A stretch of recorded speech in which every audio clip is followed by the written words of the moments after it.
The private new town is possibly one of the most important developments in terms of new communities in the history of the United States.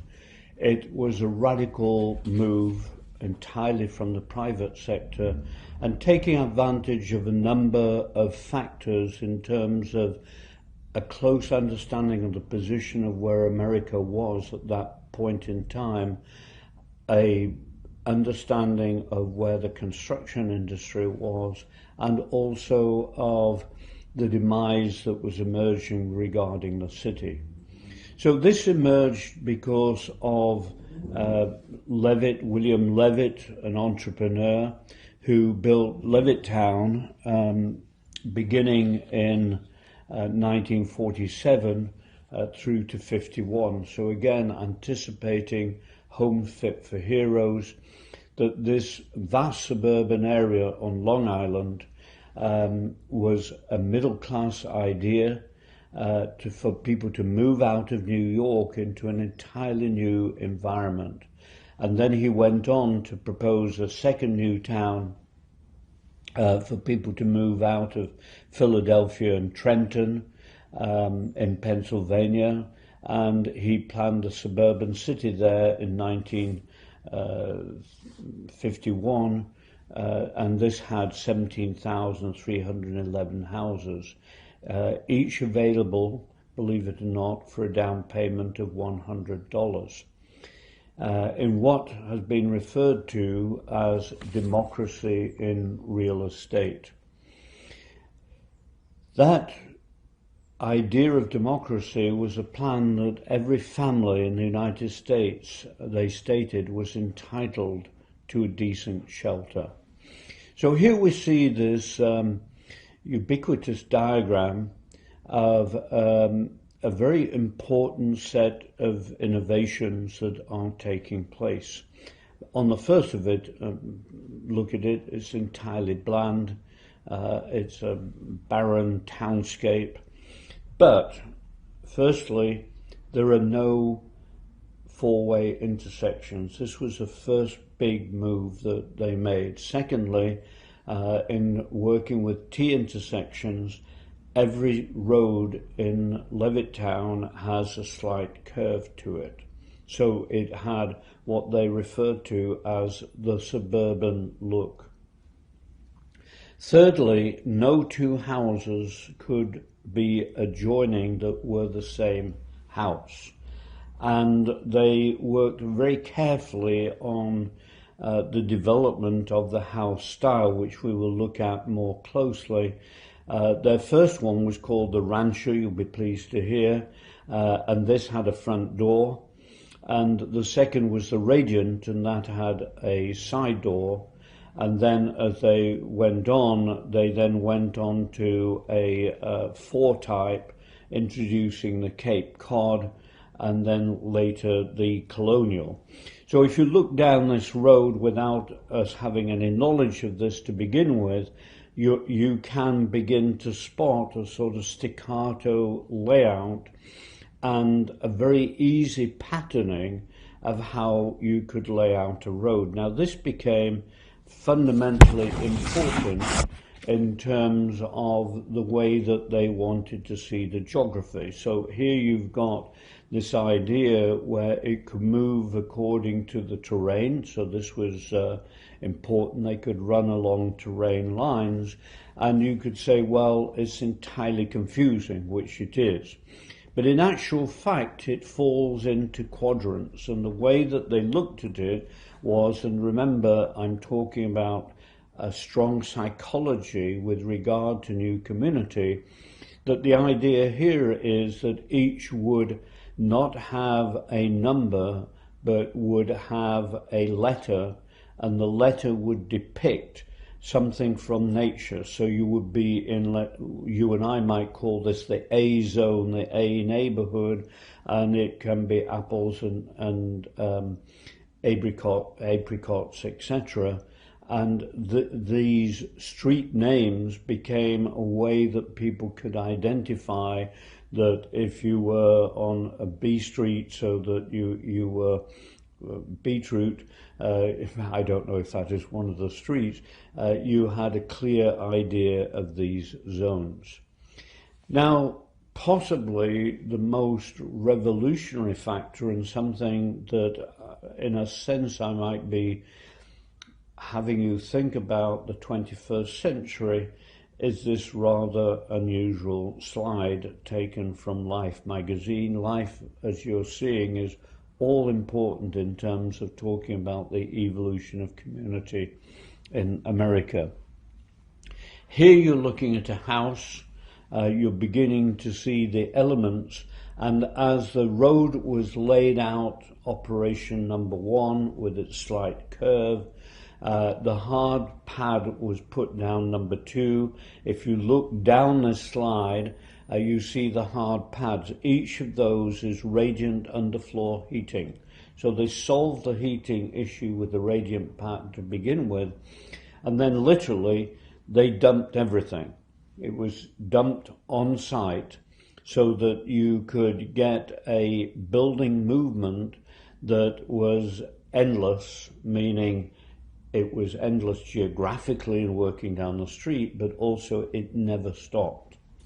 So in this fine crew was a trained crew with prefabricated parts. They always worked to the same kit framework. So each case is a kit, and in that, each part of the kit with a standard bath, a Bendix washing machine, would be delivered. So here is the phenomenal aspect of this. Crews like this built 18 houses during the day, and they built 18 houses at night. So this shows you a type of American ideal of a relentless machine, obviously relating back indirectly to Henry Ford, but a real talking point in America about what America stood for, what it was about, and obviously a relationship between this and the automobile. So in seeing this fabrication, this was about a very interesting relationship of aspects of traditionalism and aspects of modernity. I think you can see very clearly what is beginning to happen and why you have a house name such as a Rancher, a Cape Cod, or a Radiant. It was a way that you could begin to depict who you were as a family. This was very family oriented, and that you would be expressing yourself in this way. Now, Herbert Gans wrote a very good book, The Levittowners, that expressed this idea that the house became also a showcase. So we're moving from the house as a necessity of shelter to being shelter plus, that you could become much more of an identity, a social organism, in a sense where everybody was equal, but everybody was also different. So here I think you can get the idea very simply of how mass production could work with a degree of independence.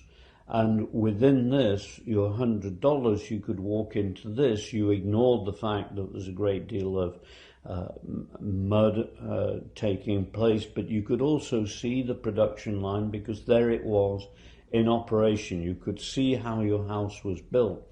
And I think you and I would agree it's entirely stripped down to begin with. It is one that also could have add-ons. So here we see, if we go back one from the beginning, we're a very little distance in. We all know this, of how easy it is to lay a lawn, bring on the sprinklers, the fertilizer, begin to plant trees, and your own sense of how you see yourself, and note how in particular the automobile that could stand in the front, how important that is. Linked into this was the idea that with the liberation that we had through electricity, the open plan became the norm. So this again could relate to the idea of families and flow space, to entertaining, you could define an area that was more homework, the idea that you could eat in the kitchen because the kitchen had become really quite a commendable space. And this related to another American invention that you and I all know well. Look at the background of this to begin with. Here we've got the layout of houses. The one on the rear is a little more curved, but essentially you've got a housing domain, and then you come to the shopping mall. The shopping mall was the alternative to city. And I think there are a number of things, and I could well be making too much of a point of this, but there are a number of things that are important. Firstly, it's different, it's distinguished, it's very simple to build. It's probably adaptable because the buildings, as we know, are very simple steel frame buildings. But look at this from the point of view of the community. Firstly, the car park in a certain sense becomes almost a social space. It's laid out in a way where one can almost revere the automobile. This was the language of the place that you were seen to be drawing up. You could bump into people often that you know on this sort of strangely constructed semi-sidewalk. But then you came into the middle. Always the store could work both ways, but in most cases you entered down the sides and you came into this parade in the middle. Now we all know that later this had all sorts of things done to it, of glass domes over it and double tiers and whatever. This was not the idea with the Levittowns. The idea was that it was showing city by being outdoor and indoor at the same time. This was America, and this idea that you strolled on Saturday morning down the mall and everything you would want in life, and why would you go into the city? The city was a place where the men in particular went, and they drove there, and they simply went there from 9 to 5, and then you came back to this much more preferable environment. So here you have these neighborhoods broken down, where, as I said, each neighborhood would have a letter that would distinguish it, and each of them has very nice names of North Park and Indian Creek and so on. So again, I think we're looking at something that is appealing, and so it was. So here, taken from the newspaper, we have people waiting for the show house, all very controlled, all very disciplined. Look at the makeup of this, and I'm going to come back to this a little later. Firstly, there does not appear to be enormous amount of ethnic diversity, but it's also very much a family affair. And this in itself became the talking point. Remember, a lot of people are trying to get into a relatively small house. What does that mean? It means a line. What does the line mean? You're in competition to get one of these places. A buzz goes around, more people come, and you've sold them without doing anything. It's almost automatic. So you can see people have drawn up in their cars. They're all very disciplined. This could be quite a cold day, and they're waiting to see the American dream. I wish I could tell you quite which one this is.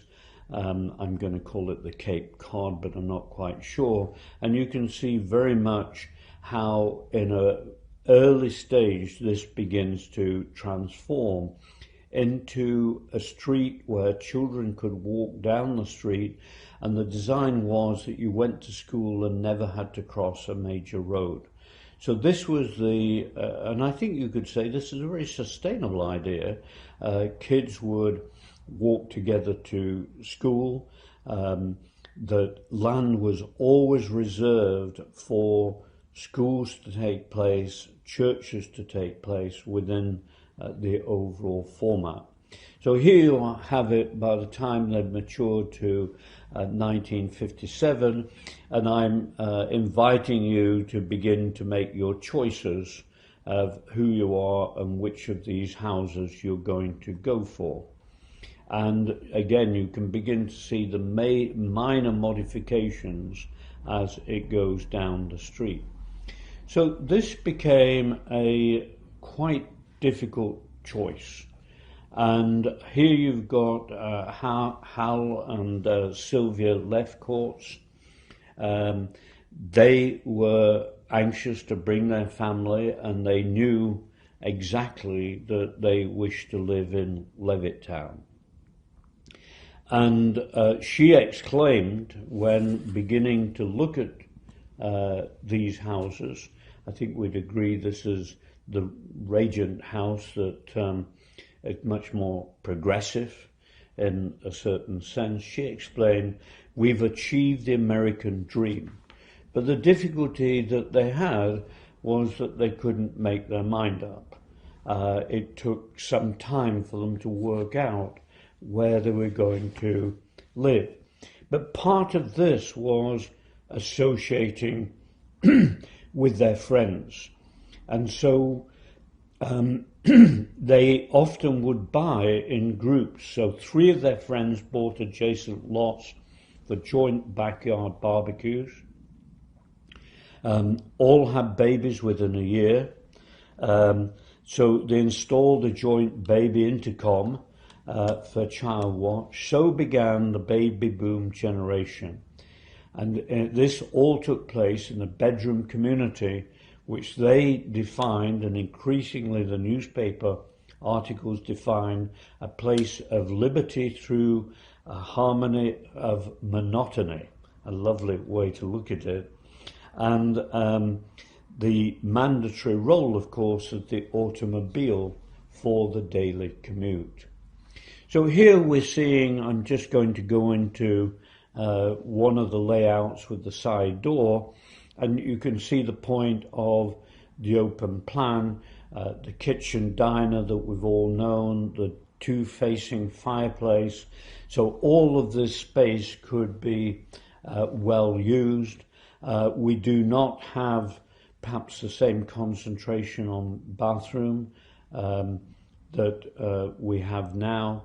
But again, each of these parts, so the staircase came as a prefabricated part, each of the bath units, each of the kitchen units, I think you've got the point of how this clipped together. This led to, and I put this in inverted commas, a further revolution, truly American, still the basis of many of our stores, which has coined the pseudonym DIY, do-it-yourself culture.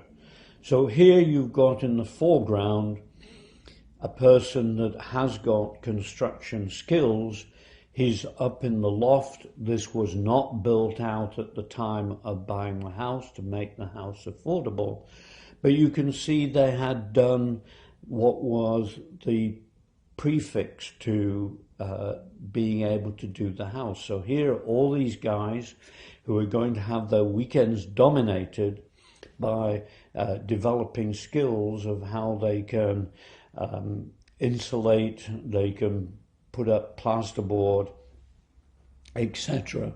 And this was, again, a very skillful tactic on the part of Levitt, that you could keep the houses affordable. You could see that by involvement in the house, they would develop a way of sensing that they belonged, what Heidegger referred to as a type of rootedness.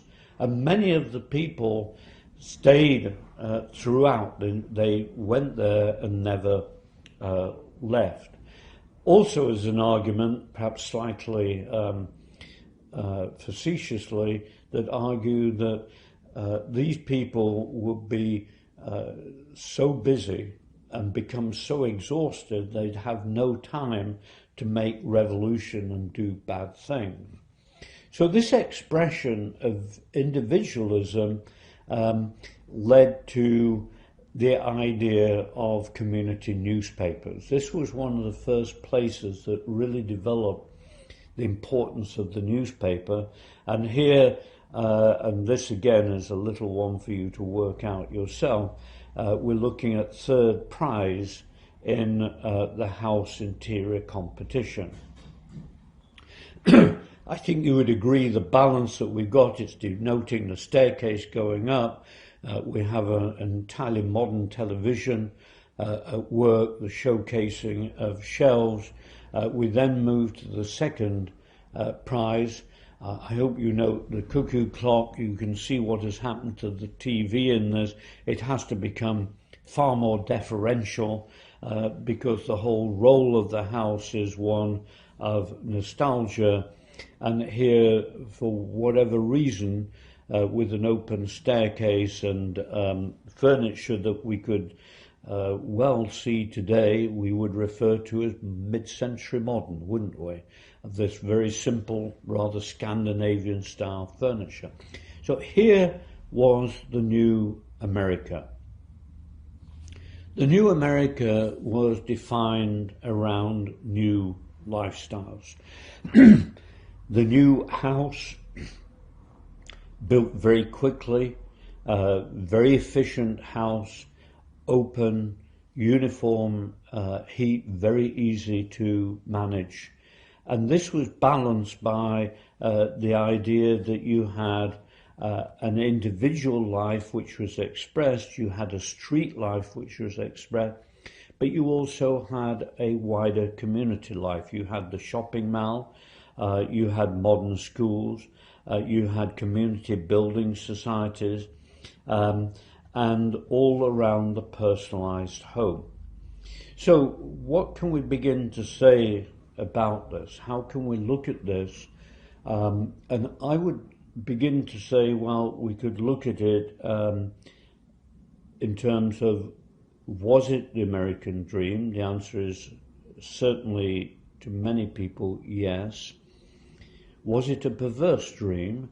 Well, you could argue it gave joy to a lot of people, but on the other hand, there are very big question marks that arise from it. Are there elements of this that could become a new American dream? It sounds far-fetched. The chances are you're looking at this as a piece of history, but is an American sense of mass production, which would be done quite differently now, with the idea that you could get possibly subsidies of land and construction costs to get you in there, and then you pay over time, so you revolutionize the mortgage market to get far more people in it. So can we mock this? An idea that was so popular and provided benefit to so many. Isn't it indicative that many of the original inhabitants still have homes there? Their family often has taken hold of the home that they first got there. Isn't the simple principle of mass production and housing ownership a means to a healthy and productive population? Is there a modern equivalent to this, or is this really not the way to go? And why is it that Levittown is so criticised? Why is it that possibly if you took almost anyone in what I'll simply call the environmental and the design professions, they may never have even heard of Levittown, this massive movement of post-war America. And of course, it partly led to Pete Seeger's critical song of 1962, Little Boxes of Tiki-Taki, and they all look just the same. But there is a more worrying side to this initially, and we can't leave this without talking about racism. In disguise, this was a racist move, in my opinion. Levitt, who was Jewish, argued, who am I to be involved in racism. I don't believe that it is, and in no way am I restricting anybody from living here. So we look at this in detail, however. There certainly were mechanisms that were controlling. So even though you had a black population that was also returning from the war, one that were getting into the job market, that were getting improved education, there was issue in the first Levittown. The first couple moved in 1957, Bill and Daisy Mayers, and they were threatened. However, they stuck it out and they refused to move, and they did begin to develop an idea that this really could be short-lived. All of the communities in the Levittown movement have now got a very interesting racial split, and it has in no way done anything but make it a more positive environment. And now they promote themselves as a town of peaceful diversity. So here you have, again, a sort of loading of irony. We're looking at the final point on this at the Levittown Times in Pennsylvania. So they're trying to make a point in fighting back. No, this is for any wage earner. There is absolutely no restriction on who comes here, and so be it. Over time, this group produced 140,000 houses. Now, yes, this is a drop in the ocean in one sense, but in my view, this is one of the most radical experiments in building a new America. Many would argue that Levittown did meet popular ideals. The American version of mass production is worth noting. I think we should think about it. And on the other hand, it's damaging, of course, because it was the move, combined with when we looked at the utopia of Frank Lloyd Wright, towards American suburban layout and the car-dominated nation. So there's a question mark. We do not wish to do this again, but is there something that we could possibly learn from it?